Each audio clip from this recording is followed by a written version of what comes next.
আল্লাহ দেওয়া মানুষের প্রতিটা অঙ্গ প্রত্যঙ্গ অনেক বেশি ইন্ডিসপেন্সেবল। এই অঙ্গ প্রত্যঙ্গর একটা একটু যদি প্রবলেম হয় আমরা সেটাই সহ্য করতে পারি না। আমাদের জীবনযাত্রা অনেক বেশি হার্ড হয়ে যায় তখন। ফর এক্সাম্পল, অনেক সময় জ্বর আসলে সেটা সহ্য করতে না পেরে বলতাম, জ্বর না এসে যদি ঠান্ডা লাগতো ওইটা মনে হয় সহ্য করতে পারতাম। আবার যখন ঠান্ডা লাগতো তখন ওইটা সহ্য করতে পারতাম না। ঠান্ডা না লেগে যদি মাথা ব্যথা হতো তাও সহ্য করা যেত, মাথা ব্যথা হলে তখন ওইটাও আর সহ্য করতে পারতাম না। কিন্তু আসলে কি জানেন, আল্লাহ দেওয়া প্রতিটা অঙ্গ প্রত্যঙ্গই যেমন ভ্যালুয়েবল তেমনই সুস্থ থাকাটাও অনেক বেশি মোমেন্টাস। আসসালামু আলাইকুম সবাইকে, দিস ইজ শাহানা স্মৃতি। Welcome back to Shahana Sharif blog. সবাই কেমন আছেন? হোপফুলি সবাই অনেক ভালো আছেন। আলহামদুলিল্লাহ আমরা অনেক ভালো আছি। আবারও চলে আসলাম আপনাদের মাঝে আরেকটা নতুন ভিডিও নিয়ে। সকালবেলা ঘুম থেকে উঠেই খালি পেটে কালিজিরা খেয়ে নিলাম, দেন এখন নিজের চা নিজে বানাতে চলে এসেছি আজকে। অ্যাজ ফার অ্যাজ আমি প্রায় 4 থেকে 5 মাস ধরে উইদাউট সুগারে লাল চা খাচ্ছি। যখন আমি কারো বাড়িতে যাই তখন আমাকে দুধ চা দিলাম, দুধ চাই খেয়ে নেই, বাট রেগুলার আমি উইদাউট সুগারে বাসায় চা বানিয়ে খাই এইভাবে।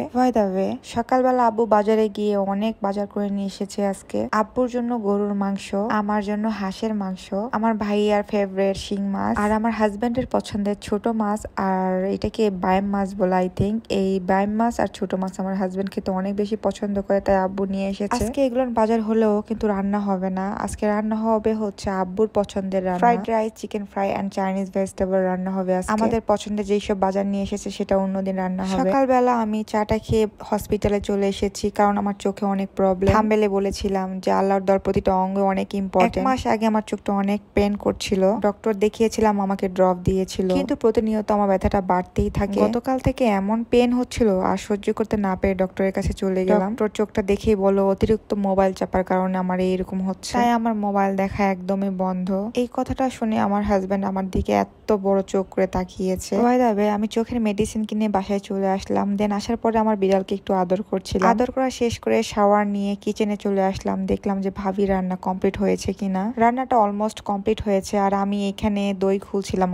বগুড়া থেকে দই এসেছে, মিষ্টি এসেছে, সেগুলো আমি খুলে খুলে দেখতেছিলাম, কারণ আজকে দিনটা আমার অনেক প্যারা যাবে, কারণ আমি খাওয়া দাওয়া শেষ করে আবার মার্কেটে যেতে হবে। আমার হাজবেন্ডের জন্য 2টা ফর্মাল প্যান্ট এন্ড 2টা ফর্মাল শার্ট কিনতে হবে। দেন আমার জন্য কিছু মার্কেট করবো, আমার জন্য প্যান্ট কিনবো এন্ড টপস কিনবো। আমরা খাওয়া দাওয়া কমপ্লিট করে একটু রেস্ট নিয়েছিলাম, দেন সন্ধ্যায় উঠার পরে আমরা রওনা দিয়েছি। কিন্তু এই সময়টা না এত জ্যাম হয়, সেজন্য সন্ধ্যায় কোনো জায়গায় যেতে ইচ্ছে করে না, কিন্তু কিছু কারণ নাই, আজকে মার্কেটে যেতেই হবে, কারণ আমার হাজবেন্ডের জন্য ফর্মাল 2টা প্যান্ট কিনতেই হবে আর ফর্মাল শার্ট কিনতে হবে। যদিও ওর ফর্মাল প্যান্ট এন্ড শার্ট অনেক কম, এমনিতেই শার্ট প্যান্ট অনেক বেশি, কিন্তু ফর্মাল প্যান্ট অনেক কম, সেজন্য কিনতেই হবে।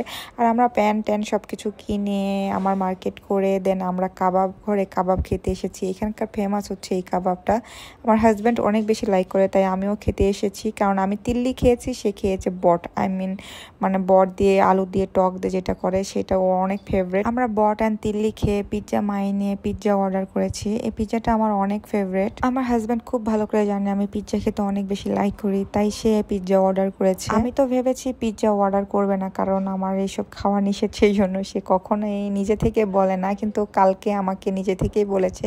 তো খাওয়া দাওয়া শেষ করে আমি বাড়ি যাওয়ার পথে কি অবস্থা দেখেন, মিরপুরের 11 নম্বরে এই রোডটায় এমন অবস্থা হয়, একটু বৃষ্টি হলে একদম ডুবে যায়। আর আমার তো প্রচুর ভয় করতেছিল, যে মনে হচ্ছিল যে পড়ে যাব।